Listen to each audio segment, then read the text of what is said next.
Assalamualaikum warahmatullahi wabarakatuh. Saya Hirsbun Arif dari Forum News Network. Kontroversi soal mobil dinas yang dimiliki oleh Raffi Ahmad dan pengawalnya yang arogan itu sampai sekarang masih terus bergulir. Kendati Raffi Ahmad itu sudah menjelaskan bahwa dia tidak berada di dalam mobil itu, tapi justru itu yang menjadi persoalan karena kok bisa ada mobil yang tidak ada pejabatnya di dalamnya pun juga tetap meliuk-meliuk dan kemudian meminta kendaraan-kendaraan pribadi yang lainnya minggir. Itu apa urgensinya sih ya? Ini yang saya kira sekarang ini banyak sekali tuntutan, banyak yang minta agar Raffi Ahmad itu mundur saja, timbang dipecat. Itu cuitan netizen dan salah satunya ini ada juga komentar di Hersubno Point ya di akun di channel saya yang kemarin menayangkan konten tentang Raffi Ahmad ini. Ini komentarnya datang dari @chin Vero Channel ini ya. Dia cuma mengitarin, waduh, ayo mundur saja atau dipecat menyusul Miftah. Ya memang nggak terlalu salah kalau kemudian banyak yang mengait-ngaitkan ini dengan peristiwa sebelumnya ya, waktu Miftah ya, ini utusan khusus juga nih, jabatannya sama juga dengan Raffi Ahmad, tapi dia kalau Raffi Ahmad ini untuk generasi muda, saya panjangnya lupa, apa pokoknya nggak penting-penting amat lah, yang penting pokoknya generasi muda, sementara Miftah itu dia waktu itu menjabat sebagai utusan khusus bidang kerukunan umat beragama dan prasarana tempat ibadah. Kalau nggak salah seperti itu ya jabatannya ya. Dia, tapi kasusnya memang waktu Miftah itu lebih parah ya karena itu lebih karena Miftahnya sendiri yang bertindak dan kemudian videonya juga viral karena dia menghina seorang pedagang asongan, pedagang es teh gitu ya. Dan pada waktu itu Miftah juga sudah ditegur oleh Mayor Teddy, Sekretaris Kabinet, dan kemudian bahkan pada waktu itu akun Gerindra adminnya itu mendorong agar Miftah itu segera minta maaf. Tapi kalau sekali ini dalam kasus ini tidak ada dorongan semacam itu. Tapi seperti dikatakan oleh Sekretaris Kabinet Mayor Teddy Indrawijaya, Raffi Ahmad itu sudah ditegur, katanya. Sudah kita tegur, katanya kepada wartawan hari Jumat kemarin, dan Teddy mengingatkan semua pihak termasuk pejabat berhati-hati dalam berkendara. Bukan hanya berhati-hati ya, ini bersikap lebih sopan, rendah hati mungkin tepatnya ya. Dan sudah diingatkan kembali semuanya agar semakin berhati-hati dan bijak saat berkendara. Nah, penting ini kalau hati-hati dan bijak itu lebih benar ya. Dan hari ini hari Ahad tanggal 12 Januari 2025 lewat unggahan di akun Instagramnya itu Raffi Ahmad juga menyatakan bahwa dia memang betul sudah bukan ditegur, dia menyebutnya diberi arahan ya. Jadi karena itu dia menyatakan terima kasih atas arahannya Pak Seskap Mayor Teddy, siap gerak, kata Raffi Ahmad seperti itu. Ya, ini sekarang memang harus lebih sensitif ya di pemerintahannya Pak Prabowo ini. Di luar tentu saja ini paradigma dari pemerintahan Pak Prabowo yang berbeda dengan pemerintahannya Pak Jokowi, yang sensitif dengan hal-hal yang mungkin tadinya dianggap sepele seperti ini, ya arogansi di kalangan pejabat atau hal-hal yang lain yang mungkin dianggap bahwa ya itu privilege dari pejabat. Sekarang ini kan beda di eranya Pak Prabowo. Kemarin juga Pak Prabowo itu turun tangan, ada ibu-ibu di Sumatera Utara yang anaknya dihukum karena tidak bisa membayar SPP-nya, begitu. Kemudian juga ada seorang tugas pemadam kebakaran di Depok yang juga dipecat karena dia sebelumnya ini pernah membongkar kasus korupsi. Ini semua Pak Prabowo turun tangan. Dalam kasus kayak gini, ini pasti juga akan diperhatikan dari sisi cuitan-cuitan atau kritik-kritik dari para netizen. Jadi kayak gini-gini nih nggak boleh dianggap main-main, karena tadi satu Pak Prabowo lebih sensitif soal ini, yang kedua situasi rakyat kita ini juga sekarang sedang sangat sensitif dengan kekuasaan.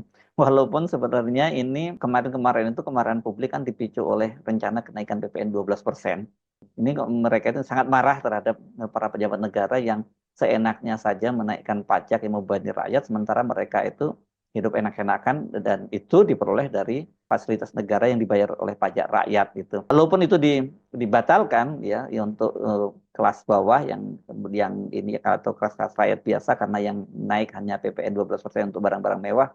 Tapi tetap saja hal yang begini sensitif banget. Kenapa? Hidupnya rakyat makin susah gitu. Paling jengkel kalau lihat para pejabat yang arogan begitu. Yang terjadi juga seperti itu pada Raffi Ahmad, karena kemarin kan dalam penjelasan Raffi Ahmad dia menyatakan bahwa mobil itu betul, mobil dia plat 36 itu, tetapi kata dia tidak ada di mobil itu, karena katanya dia sudah itu mobil dalam rangka menjemput dia di tempat rapat untuk mengikuti agenda rapat berikutnya. Coba kita saksikan lagi ya mobilnya ya.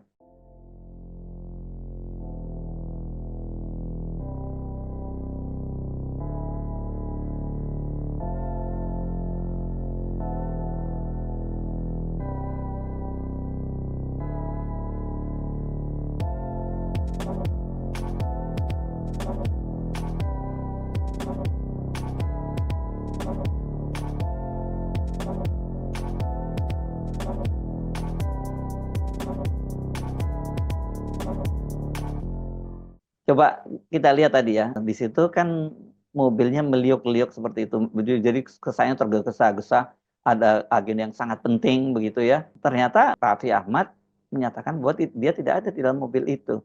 Mungkin maksudnya Raffi Ahmad ini dia ngeles. Jadi dia nggak mau disalahkan, itu bukan karena perintah dia, karena dia tidak ada di situ, itu inisiatif sopir dan patwalnya saja. Mungkin maksudnya seperti itu.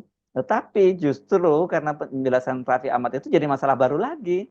Kenapa? Karena kok bisa ya mobilnya kosong, tapi kemudian dia meliuk-liuk seperti itu gitu ya. Nah, ini saya membaca juga di media sosial, misalnya ada ini disebut sebagai apa ya, sutradara katanya dia Fajar Nugros ini katanya gitu. Dia jengkel sekali kan ketika menyimak penjelasan dari Raffi Ahmad bahwa mobilnya itu dalam kondisi kosong, Raffi Ahmad tidak ada di mobil itu. Dan kok kenapa dalam situasi semacam itu juga meminta para pengendara lain memberikan jalan gitu, seolah-olah ada agenda yang sangat penting banget gitu, dan apalagi kemudian muncul persepsi patwalnya arogan. Ini jadi tetap mau ngomong apapun juga salah gitu ya. Iya, saya juga berpikir sama seperti itu ya. Kalau kosong kenapa mesti meliuk-meliuk seperti itu, seolah-olah ada agenda sangat penting yang nggak boleh terlambat gitu ya. Dan kedua, ini pertanyaan saya juga sebagai seorang utusan khusus, ada agenda rapat apa kira-kira yang membuat Raffi itu sangat sibuk dan kemudian sangat penting, dan kemudian membuat orang lain itu harus memberi kesempatan mobilnya untuk lewat, dan apalagi kemudian mobilnya kosong. Ya utusan khusus itu sorry ya, bukannya mau meremehkan, tapi pasti tidak terlalu urgent ya kerjaannya gitu. Jadi nggak perlulah menggunakan patwal dan kemudian mobilnya harus mendapat prioritas. Di Jakarta ini kan banyak juga orang yang juga punya agenda-agenda yang sama, tapi karena tidak punya kemewahan, karena dia bukan pejabat mendapat pengawalan, ya dia terpaksa harus antri seperti itu.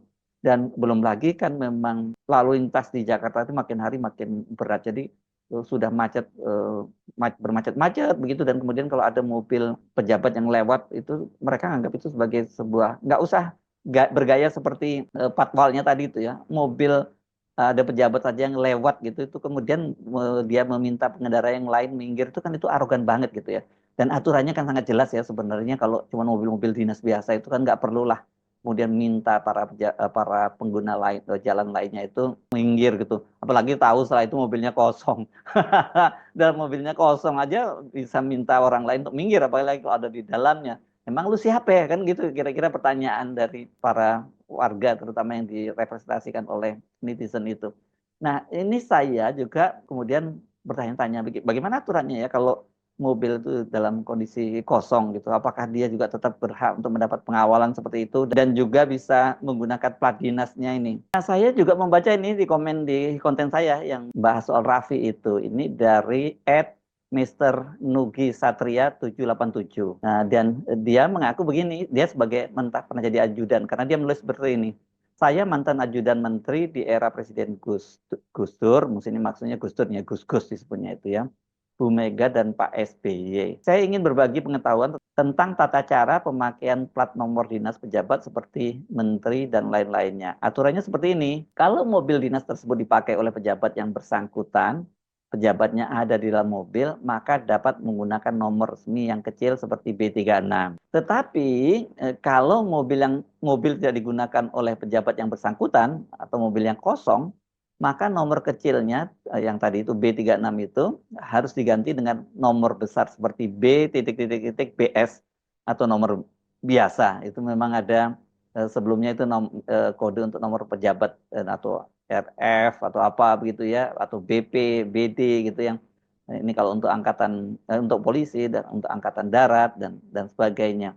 Nah, saya tidak tahu dengan perubahan yang ada di sekarang ini dengan banyaknya pejabat yang ada sekarang ini, apakah aturan yang sama itu masih berlaku? Kan ini biasa aturannya berbeda-beda. Sekarang ini saja kan sempat menimbulkan kemarin kehebohan karena ini diduga digunakan oleh Menteri Budi Ari yang waktu itu menjabat Menkominfo karena nomor B36 itu memang pada waktu eranya Pak Jokowi itu digunakan oleh Menkominfo. Dan akhirnya yang ke bawah-bawah bukan hanya Budi Ari, tetapi juga Menkom Digi Mutia Hafid, bahkan sampai Menteri ATR ya, Nusron Wahid itu ke bawah-bawah karena mereka menduga ini nomor itu digunakan oleh Menteri ATR. Sekarang aturannya memang berbeda.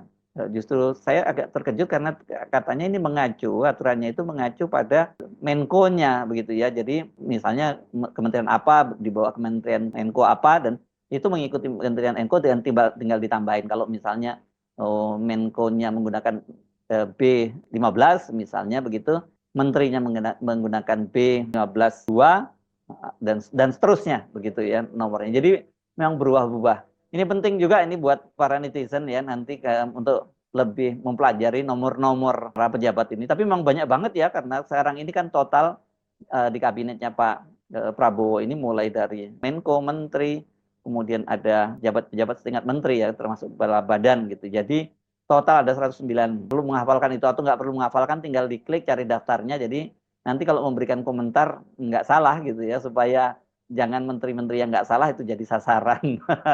Nah balik dengan komentar tadi seorang netizen yang menyarankan agar ini dipecat saja. Apakah memang kesalahan semacam ini kemudian juga layak dipecat gitu ya? Saya kira mungkin terlalu berlebihan kalau menuntut dipecat atau mundur gitu.